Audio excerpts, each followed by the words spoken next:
السلام علیکم ورحمۃ اللہ وبرکاتہ۔ وعلیکم السلام ورحمۃ اللہ وبرکاتہ۔ کیا حال ہے سب کا؟ الحمدللہ۔ رات کچھ عبادت ہو سکی؟ الحمدللہ۔ کچھ نہ کچھ ایکسٹرا رمضان کے عام دنوں سے؟ الحمدللہ الحمدللہ۔ اعتکاف بھی شروع ہو گیا۔ اعتکاف کے لیے آنے والوں کو خوش آمدید کہتی ہوں اور دعا کرتی ہوں کہ اللہ سبحانہ وتعالیٰ انہیں ان دنوں میں اس عبادت کی بہترین طریقے سے توفیق دے اور اسے قبول بھی فرما لے۔ اعتکاف کا لغوی معنی ہوتا ہے اپنے آپ کو کسی کے ساتھ یا کسی جگہ روک کر رکھنا، یعنی کسی مخصوص جگہ پر جم کے بیٹھ جانا، اسی جگہ رہنا۔ وقوف کہتے ہیں دوسری چیزوں سے نظریں ہٹا کر کسی خاص چیز کو پکڑ لینا، یعنی باقی دنیا کی تمام چیزوں کاموں سے نگاہیں ہٹا کے پورے طور پر عبادت کی طرف متوجہ ہونا، اپنے سیل فونز چھوڑ دینا، اپنے گھر والوں سے کانٹیکٹ اور تعلق اور بات چیت کا کوئی بھی ذریعہ استعمال نہ کرنا، یعنی مکمل طور پر اللہ سبحانہ تعالیٰ کی طرف متوجہ ہو جانا۔ تو اعتکاف مکمل یکسوئی اور ذکر اور فکر کی عبادت ہے۔ بندہ ہر چیز سے کٹ کے اپنے رب کی یاد کے لیے، اپنے رب کی عبادت کے لیے گوشہ نشین ہو جائے، اسے اعتکاف کہتے ہیں۔ اعتکاف کرنا ایک مسنون عمل ہے۔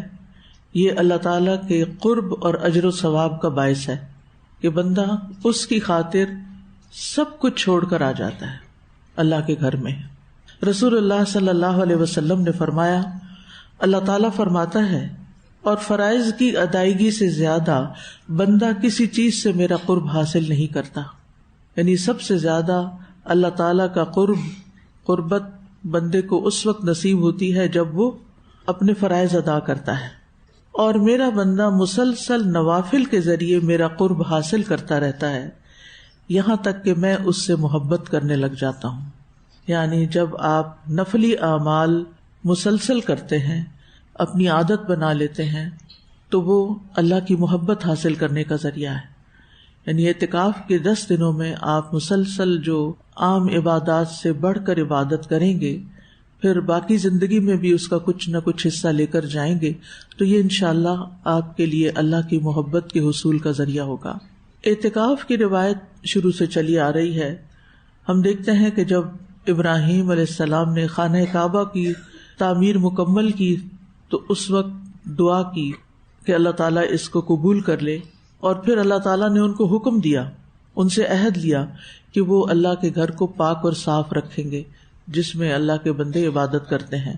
سورۃ البقرہ میں اللہ تعالیٰ فرماتے ہیں، وَعَهِدْنَا إِلَىٰ إِبْرَاهِيمَ وَإِسْمَاعِيلَ أَن طَهِّرَ بَيْتِيَ لِلطَّائِفِينَ وَالْعَاكِفِينَ وَالرُّكَّعِ السُّجُودِ، اور ہم نے ابراہیم اور اسماعیل سے عہد لیا کہ تم دونوں میرے گھر کو طواف کرنے والوں اور اعتکاف کرنے والوں اور رکوع کرنے والوں اور سجدہ کرنے والوں کے لیے پاک رکھو۔ گویا اللہ کا گھر اللہ کی عبادت کے لیے ہوتا ہے، اور جس جگہ پر عبادت کی جائے اس کو پاک صاف رکھنا چاہیے، کیونکہ طہارت کا تعلق عبادت کے ساتھ ہے، یا عبادت میں طہارت شرط ہے عبادت کی قبولیت میں۔ لہٰذا آپ کے کپڑے بھی پاک ہوں، آپ کی جگہ بھی پاک ہو، اور آپ کا جسم بھی پاک ہو، اور اس حالت میں آپ عبادت کریں۔ لہٰذا مسواک کا بھی خاص طور پر اہتمام کرنا ہے کہ آپ کے منہ سے کوئی ایسی اسمیل نہ آئے جو دوسروں کو تکلیف دے، یعنی کثرت کے ساتھ مسواک کرنا ہے۔ اور پھر کپڑے بھی روز بدلنے ہیں تاکہ آپ کے پاس جو اور لوگ ہیں، یعنی ایک ہی چھت کے نیچے اگر 100 سے زائد لوگ 10 دن تک دن اور رات گزارتے ہیں اور وہ صفائی کا اہتمام نہیں کرتے تو سب کی عبادت میں خلل ہو سکتا ہے۔ تو اس لیے بہت ضروری ہے کہ صاف ستھرے رہیں۔ اور نبی صلی اللہ علیہ وسلم اور آپ کی ازواج مطہرات نے بھی اعتکاف کیا، اور ان کا اعتکاف رمضان کے آخری عشرے میں تھا، جبکہ نبی صلی اللہ علیہ وسلم نے رمضان کے مختلف عشروں میں بھی اعتکاف کیا۔ صحیح بخاری کی روایت ہے، نبی صلی اللہ علیہ وسلم کی زوجہ حضرت عائشہ رضی اللہ تعالی عنہا سے روایت ہے کہ نبی صلی اللہ علیہ وسلم رمضان کے آخری عشرے میں پابندی سے اعتکاف کرتے تھے، یہاں تک کہ اللہ نے آپ کو وفات دے دی، پھر آپ کے بعد آپ کی ازواج اعتکاف کرتی رہیں، یعنی ازواج مطہرات نے بھی اعتکاف کیا. تو اس سے کیا پتہ چلتا ہے کہ اعتکاف صرف مردوں کے لیے نہیں ہے بلکہ خواتین بھی کر سکتی ہیں، اور ازواج مطہرات کیا کرتی تھیں. نبی صلی اللہ علیہ وسلم نے اپنے آخری ایام میں 20 دن کا اعتکاف کیا تھا. یعنی اعتکاف 10 دن سے زیادہ کا بھی ہو سکتا ہے، لیکن مسنون اعتکاف یہی ہے 10 دن کا. ابو ہریرہ رضی اللہ عنہ سے روایت ہے، وہ کہتے ہیں کہ نبی صلی اللہ علیہ وسلم ہر رمضان میں 10 دن اعتکاف کیا کرتے تھے، مگر جس سال آپ کی وفات ہوئی اس سال آپ نے 20 دن اعتکاف کیا. اسی طرح اگر کوئی شخص کم دن کے اعتکاف کی نیت کرتا ہے تو بھی ٹھیک ہے، اور اگر نظر مانی ہوئی ہے اعتکاف کی تو بھی ٹھیک ہے، لیکن مسنون اعتکاف 10 دن کا ہی ہے. یعنی اس میں کمی بیشی ہو سکتی ہے، لیکن رمضان کے آخری 10 دن کا اعتکاف مسنون اعتکاف. ابن عمر سے روایت ہے کہ عمر رضی اللہ عنہ نے نبی صلی اللہ علیہ وسلم سے عرض کیا، میں نے زمانہ جاہلیت میں نظر مانی تھی کہ مسجد حرام میں 1 رات کا اعتکاف کروں گا. آپ نے فرمایا تم اپنی نظر پوری کر لو. یعنی اگر کسی نے 1 رات کے اعتکاف کی نیت کی ہے تو وہ بھی اس کو پورا کرے. اعتکاف میں اصل تو یہ ہے کہ اعتکاف واجب نہیں ہے بلکہ سنت ہے، لیکن اگر کوئی اعتکاف کی نظر مان لیتا ہے، مثلا میرا یہ کام ہو جائے تو میں اس سال رمضان میں اعتکاف کروں گا، تو پھر یہ نظر پوری کرنا واجب ہوگا، اس کو لازماً پورا کرنا ہوگا.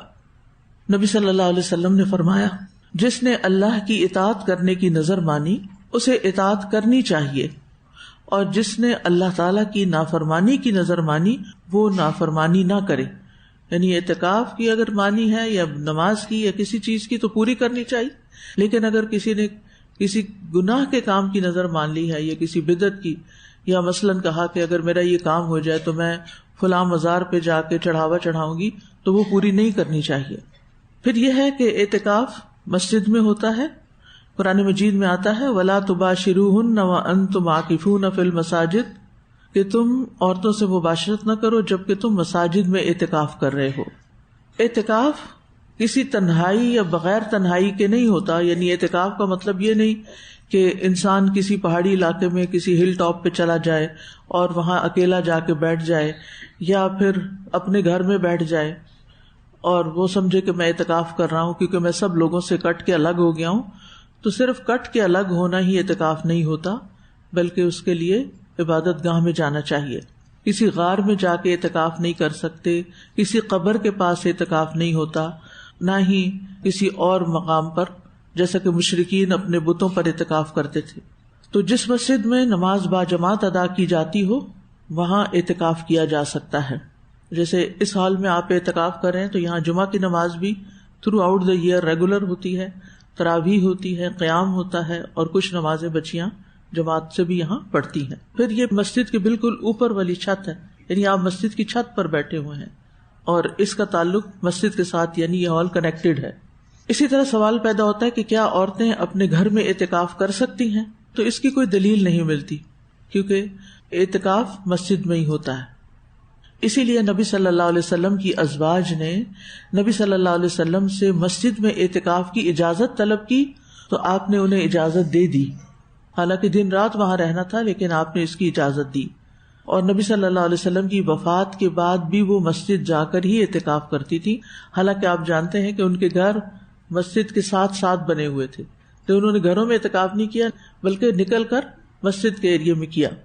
بعض علماء کہتے ہیں کہ عورت گھر میں اپنی نماز والی جگہ پہ اعتکاف کر لے، یعنی اگر اس نے گھر میں کوئی گوشہ بنایا ہوا ہے، ہر روز وہی نماز پڑھتی ہے، یا گھر میں کوئی مسجد کا کمرہ، بعض لوگ جن کے گھر بڑے ہوتے ہیں وہ گھر کے اندر ایک کمرے کو نماز کے لیے مخصوص کر دیتے ہیں، تو کیا اس جگہ پر اعتکاف کیا جائے؟ تو نہیں، کیونکہ وہاں پر 5 نمازیں جو ہیں وہ جماعت سے ادا نہیں ہوتی. تو عورت اور مرد دونوں کے لیے مسجد کے علاوہ اعتکاف نہیں ہوتا. اور اگر کوئی عورت اپنے آس پاس ایسی مسجد نہیں پاتی جہاں اعتکاف کر سکے تو پھر اس پر اعتکاف نہیں ہے. اسے ویسے اپنی عبادت میں کثرت کر لینی چاہیے آخری عشرے میں، دن اور رات میں، لیکن مسنون اعتکاف کی اپنی ہی شرائط ہیں. اور بعض لوگوں کا سوال یہ ہوتا ہے کہ اعتکاف کیا صرف رمضان میں ہی ہوتا ہے؟ اعتکاف رمضان اور غیر رمضان دونوں میں ہو سکتا ہے. لیکن رمضان میں اعتکاف اور آخری عشرے میں اعتکاف اس لیے کہ اس میں لیلۃ القدر ہوتی ہے. تو اعتکاف کے اغراض و مقاصد میں یہ بات ہے کہ انسان لیلۃ القدر کی تلاش کرے. یعنی ویسے تو آپ رمضان کے علاوہ بھی اعتکاف کر سکتے ہیں، لیکن اس میں وہ ثواب اور وہ فائدہ نہیں ہوگا جو رمضان میں ہوگا، اور رمضان میں بھی پہلے اور دوسرے عشرے کی نسبت آخری عشرے میں. نبی صلی اللہ علیہ وسلم نے پہلے عشرے میں بھی اعتکاف کیا، پھر درمیانے عشرے میں اعتکاف کیا. ایک ترکی خیمہ تھا جس میں آپ نے اعتکاف کیا اور جس کے دروازے پہ چٹائی لٹکی ہوئی تھی.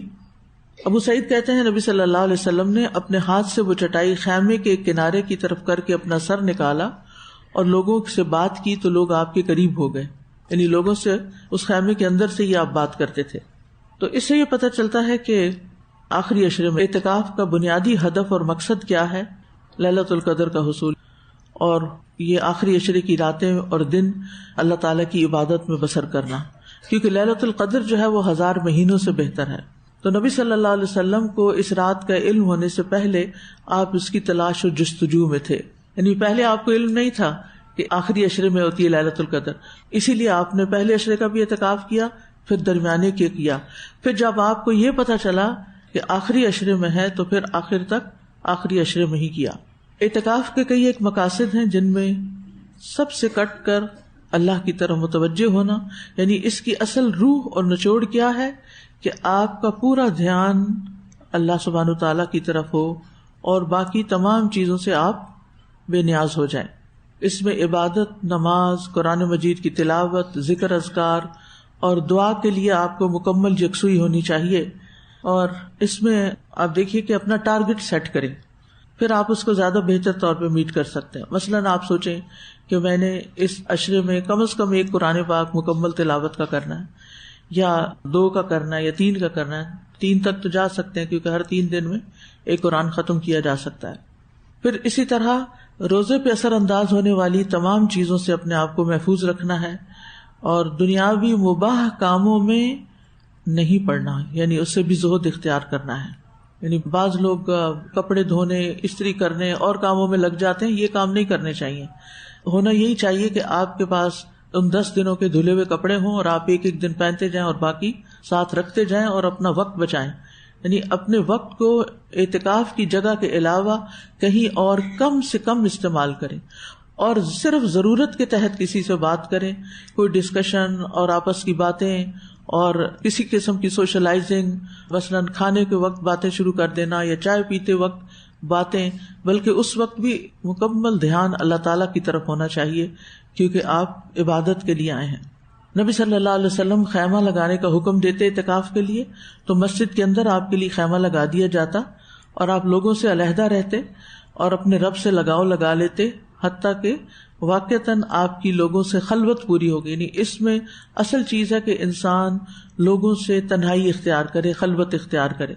ابن قیم کہتے ہیں یہ سب کچھ اعتکاف کا مقصد اور اس کی روح کے حصول کے لیے ہے. اس کے برعکس کچھ جو جاہل لوگ کرتے ہیں وہ اعتکاف کو عیش و عشرت اور ملنے جلنے کی جگہ بنا لیتے ہیں، یعنی وہ سوشلائزنگ کی جگہ بنا لیتے ہیں اعتکاف کو. تو یہ درست نہیں ہے، اور وہاں آپس میں گفتگو کرتے ہیں، گپیں ہانکتے ہیں. تو ایک رنگ یہ ہے اعتکاف کا، اور ایک اعتکاف نبوی ہے کہ جس میں آپ صلی اللہ علیہ وسلم نے ہر ایک سے تنہائی اختیار کر لی. تو اب چونکہ جگہ ایسی نہیں کہ جس میں ہر ایک کا خیمہ الگ لگے، لیکن کم از کم یہ آپ ضرور کر سکتے ہیں کہ اپنی اپنی جگہ پر ہی رہیں، بلا ضرورت آپ وہاں سے نہ اٹھیں. اگر تھوڑی دیر اپنی کمر سیدھی کرنی ہے تو وہیں بیٹھ کے اسٹریچز وغیرہ کر لیں، لیکن اس جگہ سے بھی باہر نہ جائیں اور باہر کی دنیا سے بھی رابطہ نہ رکھیں. باہر کی دنیا سے ہم عام طور پر موبائل وغیرہ کے ذریعے رابطہ رکھتے ہیں، تو وہ بھی بالکل کٹ آف کر دیں.